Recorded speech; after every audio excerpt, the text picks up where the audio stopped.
Bueno, vamos a iniciar con la segunda parte de esta presentación. Veníamos hablando de la cuarta tecnología, que es la inteligencia artificial. Acuérdense que ya habíamos hablado de la inteligencia artificial como concepto clave, que es definido por la capacidad de aprender y la capacidad de razonar que le damos a los sistemas. Ahora, la inteligencia artificial abarca muchas áreas. La, un área que se dedica solo al problema de razonamiento, con las diferentes formas de razonamiento que tenemos los humanos. Esos ya se reproducen computacionalmente, la manera de, nosotros razonamos de manera deductiva, aductiva, inductiva, todo eso ya computacionalmente se ha desarrollado. Hay algunas todavía deficiencias, por ejemplo, el razonamiento dialéctico todavía computacionalmente no se hace tan bien.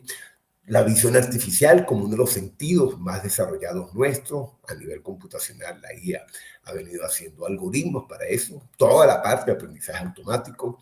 Aprendizaje automático es un mundo, es un área. El aprendizaje automático puede ser basado en datos, por eso es la analítica de datos, y el aprendizaje automático son los que permiten construir esos modelos predictivos, prescriptivos, de diagnóstico que había comentado, pero también está el aprendizaje basado en la experiencia, que es el más natural, es el que hacemos los humanos, es el que hacen los animales.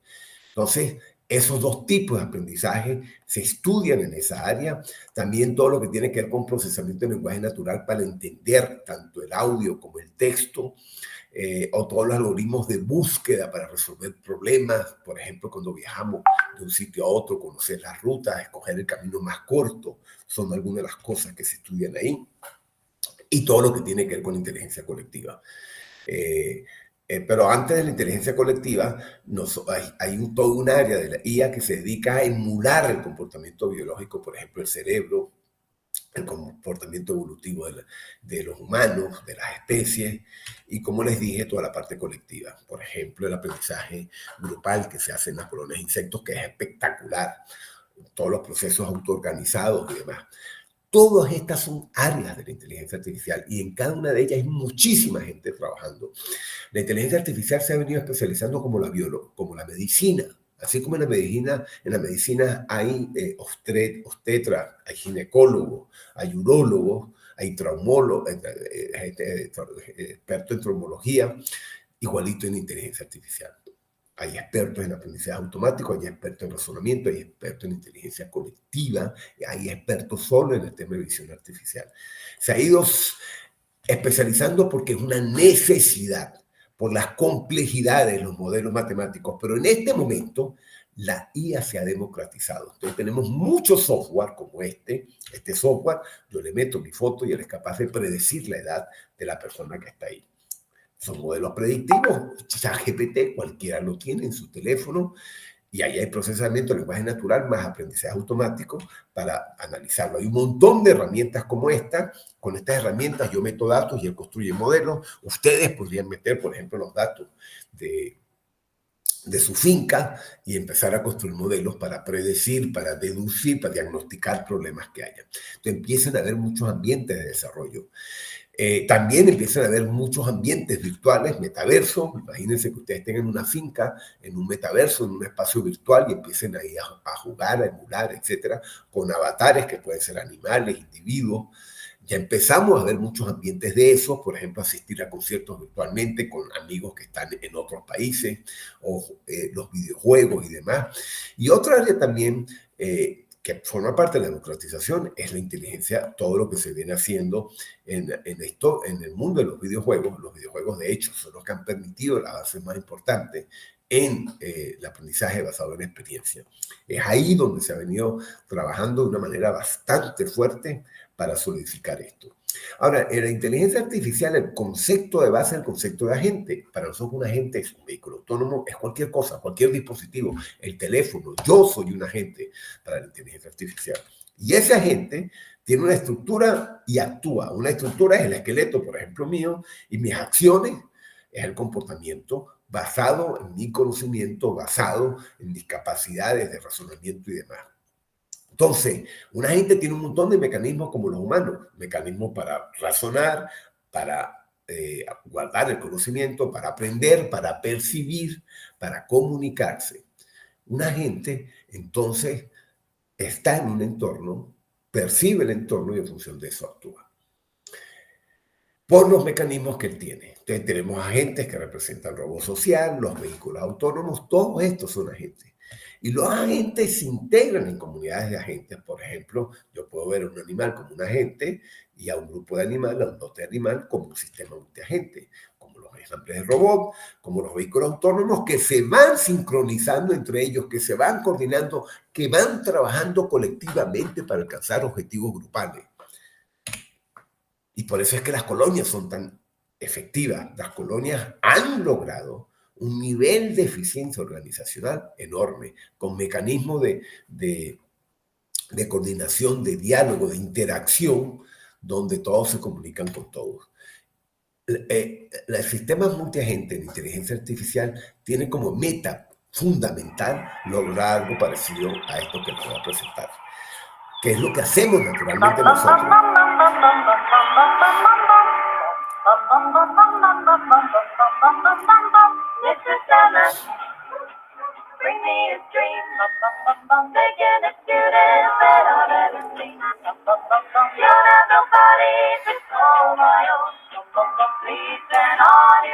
Si nosotros logramos en la inteligencia artificial llegar a eso, como imagínense cuando ustedes caminan en las aceras, los peatones, nos sincronizamos, nos ralentizamos, avanzamos. Bueno, ese es el gran reto actualmente de la inteligencia artificial colectiva, cómo sincronizarnos de manera eficiente. Pero además, hacer esos sistemas autónomos, que es un poco la premisa del Internet de las cosas. Y para ser autónomos yo requiero tener varias cosas. Necesito, por ejemplo, estar monitoreando, analizando lo que estoy monitoreando y analizando para poder actuar, para poder tomar decisiones. Eso es lo que hace, por ejemplo, un vehículo autónomo, sin supervisión humana. Está observando y en función de eso está tomando decisiones de dónde moverse, cuándo moverse y cómo moverse. Y eso le debe permitir hacerlo de manera autónoma, transparente y que puedan emerger acciones porque hay cosas imprevistas que pueden acontecer. Entonces yo me tengo que adaptar a esas cosas imprevistas que puedan surgir en un momento dado.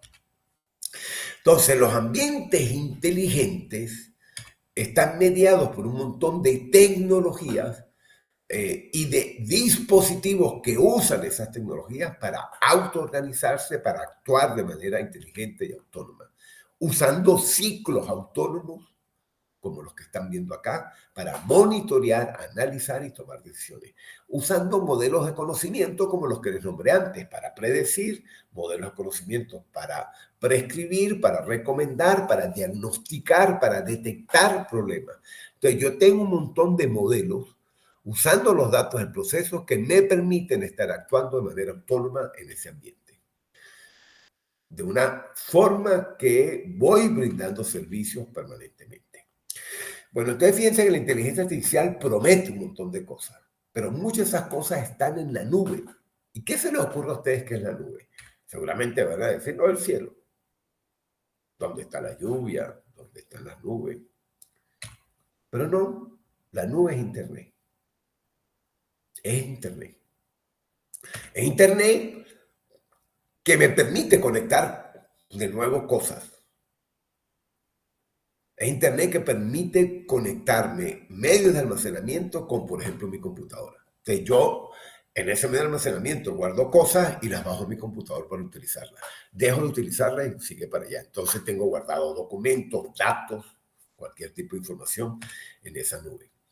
Entonces la computación en la nube requiere de un montón de dispositivos que permitan esa interconexión, que permitan pues, que viajen los datos de un lado para otro. Y que lo haga bajo demanda, cuando me sea interesante, que lo haga de una manera más transparente y más autónoma, sin que yo necesite interactuar. Bueno, hay proveedores que se han especializado en eso, como Amazon y Google, entre otros. Entonces, en estos entornos donde está aconteciendo esto, pues yo de alguna manera hago que todo funcione como la nube. Es decir, hago que la nube sea la mediadora, que sea la nube sea la que gestione todos estos mecanismos. Y lo gestiona de una manera natural, de una manera dinámica. Para eso se han generado un montón de dispositivos. Esto genera un montón de beneficios. Tener todo en la nube me reduce costos a una organización, porque no tengo que tener medios de almacenamiento, me permite colaborar con cualquier otro, porque yo dejo acá y lo busca otro, en otro que puede estar en otra parte del mundo.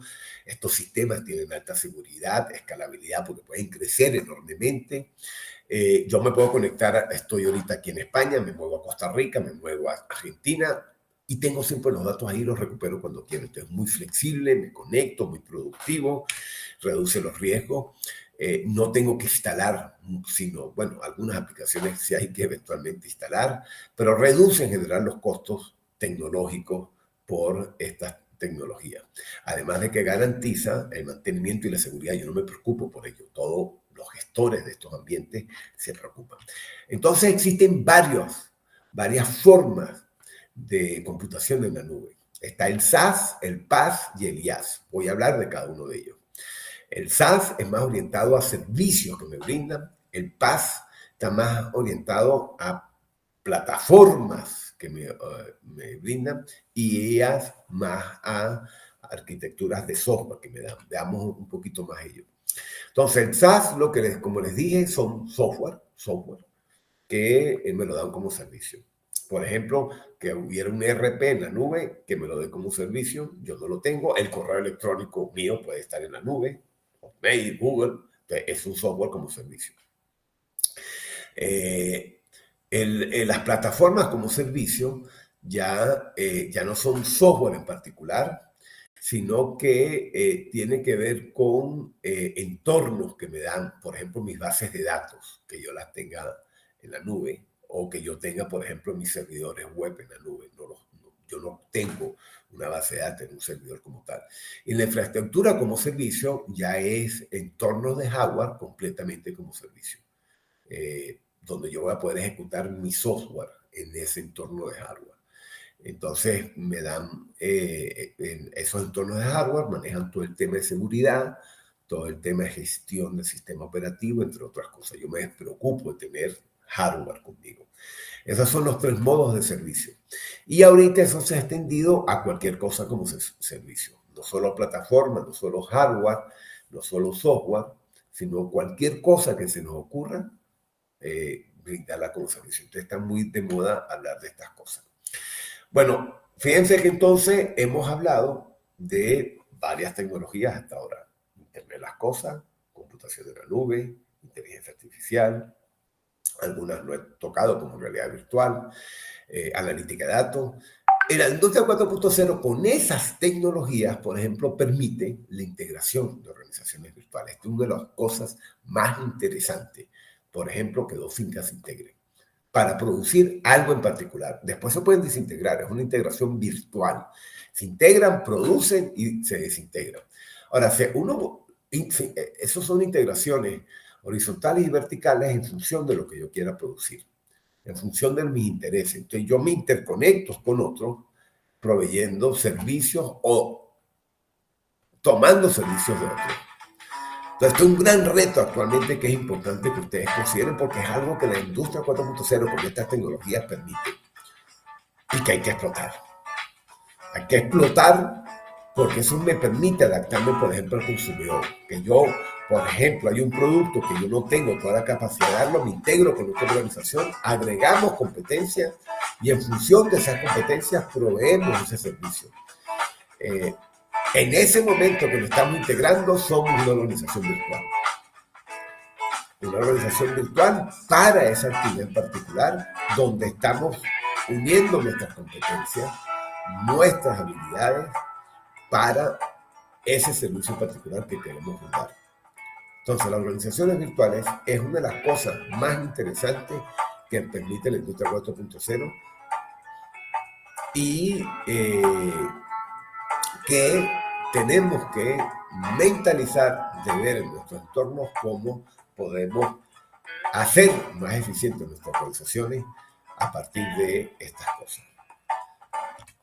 Entonces, eso me permite diversificar mi negocio, eso me permite ser más competitivo, eso me permite generar redes de colaboración con otras, siempre explotando todos los datos que tenemos. Entonces, les hago alerta en este término porque es fundamental en las organizaciones virtuales como una estrategia fundamental en este momento de hacer crecer nuestros negocios, de usar estas tecnologías para poder, por ejemplo, hacer algunas cosas interesantes.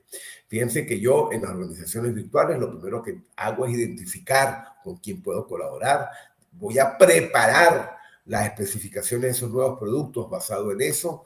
Voy a crear virtualmente cadenas productivas que me van a permitir generar a la organización virtual. Entonces, yo todas estas cosas las puedo hacer usando datos. Puedo crear una organización virtual usando los datos míos con los datos de mis otras empresas colaboradoras, de mi partner, de tal manera que nos integremos para especificar nuevos productos bajo una cadena de suministro que la logro especificar usando todas estas minería de negocios, minería de procesos, minería de datos, es decir, exploto todos estos elementos que les he venido comentando. Entonces, yo puedo tener ciclos autónomos, acuérdense que yo les hablé de los ciclos autónomos de analítica de datos, para estas tareas que me permitan establecer los mecanismos de coordinación en mi organización virtual, que me permitan supervisar los procesos productivos virtuales usando estos ciclos autónomos de los datos del proceso productivo que estoy llevando a cabo. Entonces, fíjense que esto es mi abreboca al mundo de agropecuaria de precisión. Y aquí entramos a los dos conceptos finales del curso. El primer concepto, agropecuaria de precisión, entendemos como agropecuaria de precisión desde el mundo de la industria 4.0 como la utilización de estas tecnologías que he venido comentando para mejorar el proceso productivo, en este caso de los animales. Entonces, la idea es ayudar al ganadero en estas tareas de crianza, a optimizar su información usando los datos para controlar la producción, para mejorar la salud y bienestar de los animales, entre otras cosas. Entonces, esa capacidad que yo le estoy dando implica que tengo que desarrollar sensores que me permitan captar información, tengo que desarrollar algoritmos que me permitan generar modelos de conocimiento, modelos para predecir la salud animal, modelos para recomendar qué hacer con ciertas situaciones climatológicas o según lo que está aconteciendo en el mercado, entre otras cosas. Y fíjense que esto parte de un principio totalmente diferente. Ustedes normalmente han venido actuando en los procesos agropecuarios basado en el conocimiento de un ingeniero agrónomo, o de los vendedores, o de la experiencia propia. Pero fíjense que ustedes no usan los datos. Si usaran los datos, cambiaría la lógica de negocio totalmente. Entonces, por ejemplo, podrían tener datos que vengan de los animales, por ejemplo, estos collares que me captan datos de manera individual, que me permiten determinar el consumo de alimentos, de agua, cómo se va desarrollando, el comportamiento fisiológico del animal, datos que vienen del ambiente. Entonces, esos datos del entorno también son útiles para mí. Y fíjense que basado en esos datos yo ya puedo empezar a hacer cosas. Puedo, por ejemplo, estimar el peso. Puedo monitorizar ese comportamiento del animal para detectar, por ejemplo, si está bien, tiene un bienestar, analizar cómo se están alimentando, detectar movimientos extraños que pueden identificar una enfermedad. Es decir, usar estas herramientas de cualquier tipo, porque hasta los micrófonos puedo utilizar, para captar información. Y captar información que después yo pueda procesar, por ejemplo, las cámaras termográficas me permiten rápidamente ver la evolución natural o no de un individuo. Entonces, eso me va a permitir detectar problemas o situaciones particulares, como por ejemplo el hecho de que esté en celo, y entonces yo organizar mi dinámica productiva en función de eso. Entonces, tengo muchas fuentes de datos. Lo de la cámara termográfica es un ejemplo de los mecanismos de sensores, como el collar que les comentaba anteriormente. Entonces, la agropecuaria de precisión se llena de un montón de sensores, como los que comenté. Comenté dos. Pero además, sensores que pueden ser portátiles, que me permiten estar monitoreando todo el proceso productivo. Puedo agregar, por ejemplo, drones que me estén tomando imágenes y con esas imágenes hacer un mapeo geográfico de la zona. Puedo usar imágenes satelitales, ni siquiera de drones, sino imágenes, hay proveedores de imágenes satelitales y usarlos para estas tareas.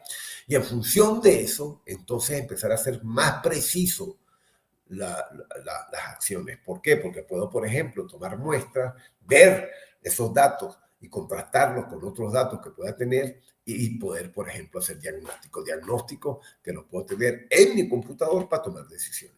Entonces, se han venido desarrollando un montón de software, un montón de software basado en el genoma de los animales, software sobre la calidad del proceso productivo, sobre el tema climático, es decir, sistemas que permiten estos procesos de toma de decisión. El problema es cómo yo los consolido, cómo los exploto, cómo los adapto a mi entorno para hacerlos productivos. Por ejemplo, para hacer una gestión eficiente del proceso de engorda animal. Entonces, en este caso, ustedes lo van a estudiar con mucho más detalle más adelante, pero voy a hacer un comentario breve al respecto. Fíjense que en este caso el interés entonces es ver cómo yo uso los datos del proceso de engorde animal para sacar el máximo provecho. Como les digo, ustedes van a tener ejemplos concretos, pero por ejemplo, yo necesito mecanismos para monitorear, como por ejemplo el collar, drones, etcétera, balanzas electrónicas que tienen que viajar por redes de comunicaciones a un sitio donde yo pueda gestionar esos datos y convertir esos datos en conocimiento, en ciclos autónomos de análisis de datos. Eso es conocimiento.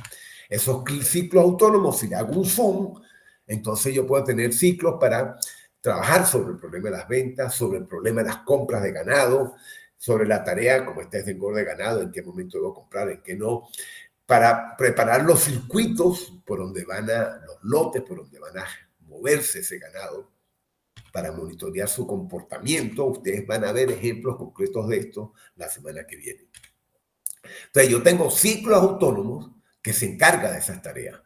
Ciclo autónomo solamente para el proceso de engorde animal, ciclo autónomo solamente para comprar animal, ciclo autónomo solamente para preparar los circuitos y los lotes por donde se van a mover, la rotación por donde se van a mover el ganado, entre otras cosas. Entonces, yo tengo un conjunto de ciclos autónomos que voy a ir gestionando para permitir hacer esas cosas. Entonces, veamos un ejemplo de uno de ellos, de engorde animal, que lo van a trabajar ustedes después con mayor detenimiento. Entonces, yo voy a tener tareas específicas usando modelos de datos, tareas que van gestionando el proceso de vacunación, tareas que van gestionando el aforo, el tamaño de los lotes, tareas que van gestionando la rotación de animal, dónde tienen que estar, en qué momento en este lote, en qué momento lo muevo al otro. Esos son tareas mediadas por datos con modelos específicos. Yo aquí daré un ejemplo, no de los que van a ver la semana que viene, sino en otro contexto. Este es solamente para engorde animal. Entonces yo voy a tener muchísimos ciclos autónomos trabajando de manera autónoma, porque todos estos ciclos están trabajando de manera autónoma con los datos de campo, con los datos de los animales, con los datos del suelo, con los datos de la finca, para hacer esa gestión completamente autónoma. Entonces, la ganadería de precisión se utiliza para perfilar al animal, para perfilar el proceso productivo, para llevar trazabilidad de todo lo que va aconteciendo. Eso le permite, por ejemplo, no solo la gestión del animal como tal, sino también de la finca, como todos sus potreros, cómo los roto, cómo voy haciendo que se muevan los animales, la calidad del pasto, pero puedo ir más allá. El pasto también puedo tratar sus plagas, etcétera, y puedo hacer incluso cosas más globales. Por ejemplo, cuando yo debo vender o comprar ganado, entre otras cosas, según el mercado. Todo esto lo puedo resolver a través de ciclos autónomos de tareas de análisis de datos que usan modelos de conocimiento para predecir, diagnosticar, detectar, optimizar, entre otras cosas. Aprovechen estas tecnologías, es el mensaje. Vámonos ahora al mundo de la agropecuaria de precisión para ver otros ejemplos interesantes. En la agropecuaria de precisión, ahora estamos hablando de la capacidad para yo poder determinar en un momento dado, gestionar de una manera eficiente el proceso productivo. Entonces, aquí lo que estamos hablando es que estoy usando los datos, tanto temporales, es decir, el tiempo, como espaciales, para mejorar ese proceso productivo. Yo veo todo mi proceso productivo como dato. El tractor es un dato, el suelo es un dato, el clima arriba es un dato, la montaña es un dato, todo es dato, todo lo convierto en dato. Datifico a todo. Fíjense que aquí es datificado el proceso productivo. Bueno, la agropecuaria de precisión, que es agricultura 4.0, apunta a eso. Estamos saltando de la agricultura básica, neolítica, de la Edad Media, aquella que se empezó a mecanizar, que es lo que es la agricultura 1.0, aquella que se fue mecanizando poco a poco, usando drones o digitalizando la información, a lo que son los ecosistemas inteligentes. Es decir, sistemas multiagentes donde un montón de cosas interactúan para hacer una gestión autónoma del proceso del cultivo. Entonces, yo requiero procesos para monitorear el cultivo, para tomar decisiones, para actuar, entre otras cosas. Entonces, por ejemplo, a nivel de percepción, puedo tener una percepción con plataformas que vayan captando los datos, o lo puedo hacer por teledetección, con proveedores satelitales, o puedo tener redes estáticas con sensores, puedo sensorizar una región para captar datos de humedad, de temperatura, entre otras cosas. Es decir, tengo una diversidad de formas de percepción. Puedo tener drones, puedo usar drones para eso, drones que me estén captando información. Lo cierto es que toda esta información la tengo que convertir en modelos, porque todos estos datos, miren el montón de datos, he convertido en mi ambiente, tanto el ambiente como las tareas, todos son datos. Entonces tengo que convertir estos datos en conocimiento. Y para eso necesito desarrollar sistemas. Sistemas que capturen los datos, que los lleven, por ejemplo, a las nubes, y aquí yo haga gestión, que me permita monitorear, que me permita generar alarmas, que me permita detectar anomalías. Para hacer eso, requiero construir modelos. Modelos de detección, modelos que me permitan llevar trazabilidad de lo que esté aconteciendo. Entonces, algunas cosas que se han venido desarrollando es, por ejemplo, toda la gestión autónoma de los vehículos, por ejemplo, los tractores. Que yo pueda programar el comportamiento de los tractores en función de relieve, en función de lo que voy a cultivar, en función de las características del suelo, y él de manera autónoma empieza a moverse. Es igual que lo que yo haría con los drones. Los drones también los puedo utilizar para hacer una gestión de mi proceso cultivo, por ejemplo, para fumigar, que lo haga, por ejemplo, a través de drones, o para monitorear, sencillamente, para monitorear si hay plaga, para vigilar el crecimiento de los cultivos, o para sembrar. Entonces, yo puedo tener un montón de usos de manera autónoma de todas estas tecnologías para facilitar el proceso.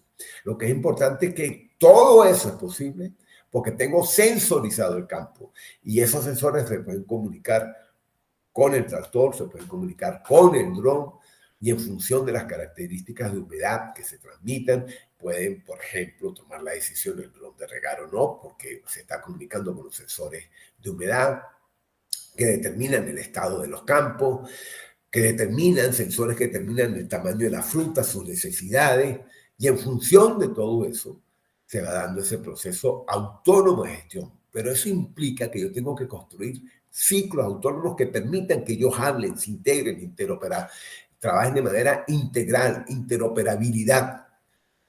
Ese es el gran reto. Entonces son ciclos autónomos donde yo tengo algunos para monitorear los sensores, otros que analizan y otros que toman la decisión. Veamos un ejemplo en particular. Por ejemplo, un sistema de gestión de plagas de cultivos agrícolas. Un ejemplo, así como les comenté el ejemplo del engorde animal, que lo van a ver de manera detenida la semana que viene, aquí rápidamente les voy a dar un ejemplo de gestión de las plagas en cultivos de algodón. Entonces, fíjense que en este ejemplo que les voy a dar es de una región de Colombia donde hay trampas de feromona para que las plagas lleguen ahí y queden ahí y se mueran. Esa es un poco la idea. Entonces, lo primero que yo tengo que detectar es clasificar las poblaciones de plagas en los cultivos, en las zonas de algodón, por ejemplo, en esa región. Esa región tiene varias ciudades capitales. Entonces yo puedo tener datos que me permitan clasificar las características de los cultivos de algodón y las plagas que se dan ahí. Yo puedo construir modelos que aprenden a clasificar esas plagas. Entonces puedo usar varios modelos de que su única tarea es, en función de la humedad, de la temperatura y de la lluvia, él me pueda predecir con bastante exactitud, por ejemplo, los niveles de plaga que puede haber en algunos lados. Entonces, fíjense que ya yo aquí empiezo a tener modelos que me ayudan a predecir, en función de datos, qué posibilidades de plaga. Eso, por ejemplo, me va a permitir después fumigar. Si yo predigo, estos son modelos, aquí lo que estoy hablando es la calidad del modelo. Cercano a 1 es que es muy bueno, cercano a 0 es que es muy malo. Entonces, aquí hay unas cosas interesantes. Por ejemplo, en Montería no se pudo hacer nada porque no había datos. Pero en Ciénaga de Oro eran muy malos los datos. Entonces no pudimos predecir bien. Pero en otras zonas, por ejemplo, la calidad lórica, por ejemplo, es bastante buena. Entonces me logra bien predecir y en función de eso yo ya puedo hacer recomendaciones. Entonces fíjense que yo tengo una tarea de análisis de datos que me predice qué es lo que pueda suceder. En función de lo que él predice, yo puedo tener un modelo que me predijo si va a haber plagas o no. Entonces yo ahora hago otro modelo que me pueda predecir, en función de esa plaga, cuál va a ser el rendimiento del cultivo de algodón. Ya lo estoy haciendo hablar. Este me predijo en función de la lluvia, en función de la temperatura, la humedad. Le da como insumo a este modelo que me va a predecir el nivel de producción de algodón que yo voy a tener. Que yo uso un montón de reglas. Este es un sistema a nivel tecnológico, no voy a entrar en detalles, es un sistema basado en lo que se llama lógica difusa, que es una técnica del mundo de la inteligencia artificial. Fíjense que igual acá, aquí todos eran modelos de aprendizaje automático, estos son técnicas de aprendizaje y la que particularmente aquí dio los mejores resultados es una que se llama XGBoost. En este caso es un modelo difuso que toma como entrada esa predicción que hizo el otro modelo. Fíjense que se están hablando los dos modelos y entonces él llega y va a predecir, este es un sistema de reglas que se construye con los expertos, pero que además se mejora de manera dinámica, que permite predecir el nivel de producción en función de varios datos. Por ejemplo, las predicciones que hicimos antes de ataques, de las plagas, del nivel de lluvia y de otras variables como los fertilizantes que yo uso, las trampas que yo tengo, etc. Entonces, con todas estas variables, él es capaz de predecir. Entonces, este sistema entra en esas como variables y predice. Entonces, si hay una degradación, por ejemplo, yo supongo este escenario acá y veo que hay una degradación, es bajo o es medio la producción, pues yo tengo que hacer algo. Entonces, yo puedo entrar a un tercer sistema. Miren cómo van hablando los sistemas. Uno predijo si va a haber plaga. El otro diagnosticó si eso va a afectar la producción. Este otro lo invoca a él cuando la producción es afectada. Entonces, este sistema, usando otra técnica que se llama algoritmo genético, es totalmente distinta a las otras dos técnicas que hemos usado anteriormente, es capaz de recomendar qué acciones yo puedo hacer en un momento dado. Estas son las listas de acciones que yo podría hacer. Por ejemplo, una posible acción es monitorear más frecuentemente el algodón. Otra acción es generar unos tubos, colocar unos tubos que matan a las plagas y así. Son varias recomendaciones. Entonces, este sistema lo que hace es que toma como entrada el entorno actual y en función de eso, en función de esas entradas invocadas por los algoritmos anteriores, él es capaz de trabajar con estas recomendaciones y activar algunas de ellas. Entonces, partiendo de esa entrada, él activa algunas acciones y termina haciendo estas recomendaciones. Entonces, fíjense que, por ejemplo, él nos recomienda que se haga un sistema de irrigación o, por ejemplo, nos recomienda no colocar plagas. Todo lo que esté en cero es lo que no recomienda y recomienda las otras acciones. Es decir, que es un sistema que es el sistema de cierre de ciclo autónomo, donde han hablado los tres modelos. El primero, que predijo si iban a haber plagas. El segundo, el efecto de las plagas, y este es el tercero, que está recomendando qué acción ejecutar. Entonces, miren qué poderoso. Ahora, también siguiendo en este mismo ejemplo, yo les había comentado que había algunos sitios allá que habíamos tenido problemas para construir Montería y en Ciénaga eran muy malos los modelos. y en Montería no se pudieron construir por falta de datos. Entonces también la inteligencia artificial vuelve a actuar acá. La inteligencia artificial permite transferir conocimientos de un lado a otro. Entonces, por ejemplo, de esos sitios que nosotros no teníamos, lo que hicimos fue transferir ese conocimiento a estos nuevos sitios. Y miren que esa transferencia que hicimos permitió construir, transferimos conocimiento de zonas similares a esta. Y ese conocimiento que transfirió sirvió para construir modelos de conocimiento, por ejemplo, de Lorica a Ciénaga de Oro, que eran malos los modelos, y con eso que porque eran las zonas iguales, y con eso que incorporamos, logramos mejorar los modelos de conocimiento que habíamos desarrollado para para predecir el impacto de las plagas en esa zona, para zonas donde antes no teníamos datos. Pues miren qué interesante. Yo puedo ahora construir modelos de conocimiento usando IA también, pero de datos de un lado para otro lado. Entonces, miren, cuando yo hago un diseño fino, de estas técnicas de IA, de manera autónoma, hago una gestión. Esto es un ejemplo de cultivo de ganado, perdón, de cultivo de algodón, pero ustedes eso lo pueden extrapolar a cualquier otra cosa que se les ocurra. Lo que es relevante que ustedes entiendan es la capacidad que tienen estas técnicas para aprender, para desaprender, para compartir conocimiento. Entonces, bueno, a grosso modo hemos paseado en esta primera charla sobre conceptos de base vinculados a la ganadería de precisión y a la agricultura de precisión, particularmente vinculados a la industria 4.0, que ha sido la puerta para llegar a la agricultura y ganadería de precisión. La industria 4.0 tiene muchas tecnologías. Yo aquí he comentado 5 en particular. La primera, si se acuerdan, de la computación en la nube, la analítica de datos, el Internet de las cosas, la inteligencia artificial. Otras tecnologías importantes en la industria 4.0 es la ciberseguridad y blockchain, que se complementan, pero las relevantes para ustedes en este momento es esa que les he comentado. También les he hablado de un concepto que son los ciclos autónomos que permiten integrar esos conocimientos construidos con técnicas de IA para hacer la gestión del proceso productivo. Ustedes van a ver más ejemplos en las clases siguientes.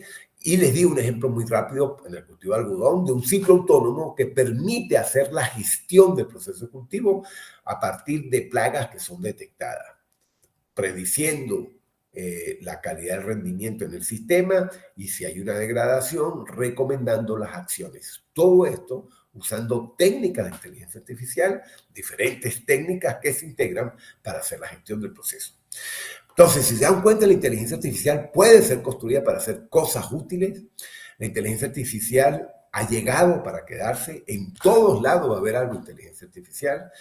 Vamos a seguir creciendo porque hay cosas todavía que no conocemos. Por ejemplo, el cerebro conocemos muy poco y es nuestra fuente de inspiración fundamental. Entonces, imagínense cuando conozcamos más. También hay nuevas tecnologías que están apareciendo como Internet táctil.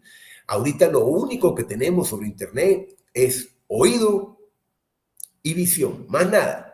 Imagínense cuando incorporemos el tacto, el poder que le vamos a dar a la inteligencia artificial. Bueno, está todo el tema de economía, transporte, y van a haber cambios significativos sociales, porque si ya empiezan a haber cambios fundamentales, esto no va a parar, esto va a continuar, se va a acelerar en los próximos años.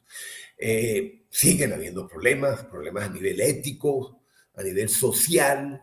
¿Qué pasa, por ejemplo, con la desigualdad tecnológica? Ahorita es mucho más grande, no tenemos marcos legales, los únicos que han trabajado con un marco legal serio es en Europa, pero en mucho más no hay. Los políticos desconocen este mundo. En algún momento podremos llegar a la singularidad tecnológica que vamos a hacer, pero estamos muy lejos, por ejemplo, de la eficiencia del cerebro.